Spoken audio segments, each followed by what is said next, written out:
cuties, welcome back to my channel. Let's continue the secret of Oz. Episode 4 spoiler. तो on hospital से discharge हो जाती है। 2 दिन बीत चुकी है। सब लोग अपने अपने काम में बिजी हो जाती है। आर्न की वो शूट कंटिन्यू चल रही थी, साथ में उसकी फ़ोटोशूट भी थी। इधर डॉक्टर फालाडा अपनी केबिन में बैठकर अगेन पास्ट के बारे में सोच रही थी, जब उन दोनों की फर्स्ट मुलाकात हुई थी। तभी डोर पर नॉक होती है और नर्स कहती है कि कोई पेशेंट आई है। लाडा जब वहाँ पर टर्न करती है तो वो नोटिस करती है कि वो सुसी थी। सुसी कहती है कि वो आर्न को लाई है कॉज उसे अगेन रैशेस हो गई है, तो उसकी फ़ोटो शूट है। तो प्लीज़ अगर आप कुछ okay then take off your clothes, ताकि मैं प्रॉपरली एग्जामिन कर सकूँ। दोनों एक दूसरे की ओर देखती है और सुसी वो पता नहीं कहीं और देखती है। व्हाट? डॉक्टर, क्या आप मुझे यहाँ अनड्रेस करने वाले हो? आर्न कहती है। लाडा कहती है, if you can do it then leave, मेरे पास तुम्हारे लिए ज़्यादा टाइम नहीं है। तो फाइनली फर्स्ट बटन एकदम धीरे से अनबटन होती है। आर्न अपने सामने डॉक्टर की ओर देख रही थी। वो अपने लिप्स को प्रेस करते हुए खुद को अनबटन कर रही थी और पास में सुसी वो ऐसा बटन कर रही थी मानो वो कुछ भी नहीं सुन रही है और नहीं देख रही है। तो डॉक्टर फालाडा आर्न को ऐसे चैलेंज कर रही थी। वो देखना चाहती है कि वो ऐसा कर सकती है या फिर नहीं। तो सेकंड बटन भी अनबटन होती है। आर्न डॉक्टर फालाडा की ओर देख रही थी। डॉक्टर फालाडा एक बार कही थी कि वो किसी को भी आर्न की वाइट स्किन बॉडी नहीं देखने देगी, बस उसे छोड़कर। तो अगर डॉक्टर फा वही सेम फीलिंग्स रखती है तो वो ऐसे सबके सामने उसे कम्प्लीटली अनबटन नहीं होने देगी। आर्न अपने अनबटन कंटिन्यू कर रही थी। थर्ड बटन जो कि लूज़ हो जाती है और उसकी प्राइवेट पार्ट की वाइट स्किन एकदम शो हो जाती है। तो वहाँ पे मौजूद सुसी और बाकी पीछे जो 2 नर्स थी वो लोग एक्साइटेड हो जाती है, सिवाय उन दोनों को छोड़कर। स्टॉप, इस एग्जामिन रूम पर मैं बस अकेली इस पेशेंट को देखूंगी। ये सुनकर आर्न की हाथ स्लाइटली शेक करती है। सब लोग वहाँ से चली जाती है। इस टाइम बस उस रूम पर डॉक्टर फालाडा और आर्न थे। डॉक्टर फा की आंखें स्टिल आर्न की वो 2 बटन पर थी जो कि ओपन हुआ था और उसके वाइट स्किन पर। डॉक्टर फालाडा अपनी चेयर से उठती है और उस यंग एक्ट्रेस की ओर आगे बढ़ती है। रूम की टेम्परेचर सडनली बहुत ज़्यादा हाई हो जाती है। डॉक्टर फा जब उसकी ओर आ रही थी तो आर्न थोड़ी एम्बैरेसिंग फील करती है। ये चैलेंज सच में उसके लिए थोड़ी डिफ़िकल्ट तो हो रही थी। क्या मैं तुम्हारी प्रॉब्लम चेक कर सकती हूँ? लाडा कहती है। लाडा ये नॉर्मली कही थी पर आर्न की हार्ट बीट बहुत फास्ट थी। आर्न जो वाइट कलर की शर्ट पहनी थी वो शर्ट उसकी ब्यूटीफुल बॉडी से नीचे गिरती है और उसकी ब्लैक स्ट्रैप ब्रा सामने आ जाती है। आर्न की वाइट स्किन पर रेड रैश के ऊपर डॉक्टर फालाडा अपने हाथ धीरे धीरे रखती है। आर्न अपनी फीलिंग्स को कंट्रोल करती है, अपने लिप को प्रेस करती है और अपने आंसू को रोकने की कोशिश करती है। इस टाइम पे वो दोनों बहुत क्लोज है, बट पहले की तरह वो लोग एक दूसरे को छू नहीं सकती और ना ही वो सब कुछ कर सकती है जो वो करना चाहती है। लाडा आर्न की आंखों में देखती है। उसके थिन लिप्स कुछ कहना चाहती थी। डॉक्टर, आर्न कहती है और धीरे से लाडा के नेक पर अपने दोनों हाथ से ग्रैब करती है। लाडा उसकी ओर देखती है। नाउ वो दोनों बहुत क्लोज है और दोनों की हार्ट बीट बहुत फास्ट थी। एक फैमिलियर टच, सेम वही फीलिंग्स वो फील करती है। आर्न की आंखों में बहुत इमोशन थी पर लाडा को उसकी कोई केयर नहीं थी। लाडा जाकर डोर को बंद कर देती है जिससे आर्न की दोनों चीक्स एकदम रेड हो जाती है। डॉक्टर फा कहती है, चलो अब इसे उतारो। ताकि डॉक्टर तुम्हें प्रॉपरली चेक कर सके। आर्न शेकी वॉइस में बस डॉक्टर कहते हैं। आर्न ने ऑलरेडी उसकी शर्ट ओपन करके रखी थी। लाडा की आंखें बस उस स्मॉल पीस आर्न के प्राइवेट क्लॉथ के ऊपर थे। डॉक्टर फा कहते हैं, अगर तुम नहीं चाहते कि मैं तुम्हें चेक करूं तो अपने क्लॉथ पहनो और जाओ यहाँ से।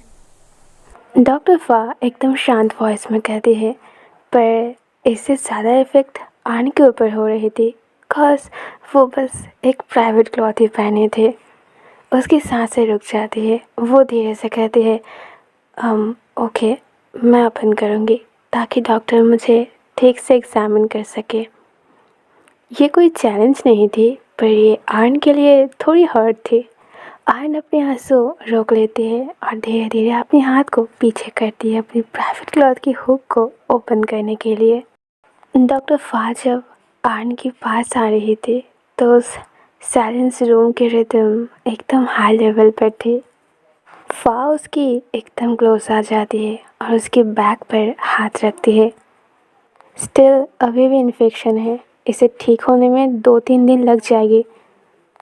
तुम मेरी प्रिस्क्रिप्शन को फॉलो करना, जिससे तुम जल्दी से जल्दी ठीक हो जाओगे। आर्न उसे बार बार आई कांटेक्ट करने की कोशिश करती है, पर डॉक्टर फा उससे अपनी नज़रें घुमा लेती है। आर्न अभी एकदम नेक्ड थी। उसकी बॉडी पर एक भी क्लॉथ नहीं थी, पर फिर भी उसे अनकंफर्टेबल महसूस नहीं होती है। उसे बहुत ही फैमिलियर महसूस हो रही थी। डॉक्टर फा उसे टच करना बंद कर देती है जब उसे रियलाइज़ होती है कि आर्न उसे कुछ कहने वाली है। फा उसे टच करना बंद करती है। मिस सनी थाडा, आपके पास वो टैलेंट है कि आप कोई भी लोगों को आपके ऊपर अट्रैक्ट कर सकते हो, बट सॉरी, आपकी एक्टिंग मेरे ऊपर काम नहीं करेगी। आर्न कहती है, डॉक्टर, मैं थक चुकी हूँ अपनी बेस्ट देते हुए। क्या आपको सच में लगता है कि मैं सब कुछ ड्रामा कर रही हूँ? डॉक्टर फा कहते हैं, चलो छोड़ो इस बात को। आर्न कहती है, नहीं, मैं नहीं छोड़ूंगी, और आप मेरी ओर देखो, आप मुझे इग्नोर नहीं कर सकते। इससे डॉक्टर फा उसकी ओर देखकर कहती है, यू नो, जो वुमेन दूसरों के सामने नेक्ड होकर खड़ी हो सकती है, वो मेरे लिए वर्थलेस है, और मुझे ऐसे पर्सन लाइक यू बिल्कुल भी नहीं चाहिए। एंड तभी बहुत ज़ोर से एक स्लैप डॉक्टर फा की फेस पर पड़ती है, जिससे डॉक्टर फा की ब्राइट फेस एकदम रेड हो जाती है। पर डॉक्टर फा अपनी उस पेन को फील करे उससे पहले ही वो अपने लिप को आर्न के लिप्स के ऊपर प्रेस करते हैं और उसे फोर्सफुली पैशनेटली किस करते हैं। डॉक्टर फा आर्न को बहुत ही पेनफुल किस कर रहे थे, वो पेन जो वो भी चाहती है कि आर्न भी फील करे। Doctor, are you satisfied now? Arn loudly कहते हैं। आर्न की आंखों से आंसू आ जाते हैं और उसके लिप्स वो एकदम ड्राई हो जाती है। बट फिर भी इस पेन के आगे डॉक्टर फा की पेन वो कंपेयर नहीं कर सकती। आर्न की सॉल्वेंट लिप्स और साइलेंट टीयर्स देखकर डॉक्टर फा की हार्ट बीट भी पाउंडिंग करती है।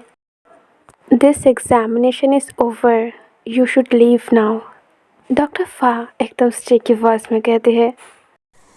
आर्न रोते हुए कहती है, मुझे ऐसी क्रूएल डॉक्टर बिल्कुल नहीं चाहिए। डॉक्टर फा भी लाउडली कहती है, I am not yours, and who is cruel person, you और मी? जस्ट टेल मी। यहाँ से चले जाओ, उससे पहले मैं नर्स बुलाकर तुम्हें यहाँ से निकलवा दूँ। तुम्हारी एक्टिंग मेरे ऊपर कोई काम नहीं करेगी, इवन अगर तुम रोते रोते अपनी खून के आंसू भी क्यों ना रो लो। I will never trust you again, never ever. आर्न कहते हैं, डॉक्टर, क्या आप सच में हम दोनों की लव भूल गए? क्या आप सब कुछ भूल गए पास्ट में जो भी हुआ था? डॉक्टर फा कहते हैं, मैं पास्ट की बातें अगेन नहीं सोचना चाहती हूँ। आर्न कहते हैं, पर मैं सोचना चाहती हूँ, मैं कुछ भूलना नहीं चाहती हूँ। डॉक्टर फा एकदम स्ट्रिक्टली कहते हैं, I only remember a woman who dare to cheat me and leave me. Don't make me hate you even more, miss Sunny थाडा। Get out of the examination room. आर्न कहती है, you truly hate me right, don't you? आप मुझे इतना hate करते हो, even आप मेरी ओर देखना भी नहीं चाहते हो।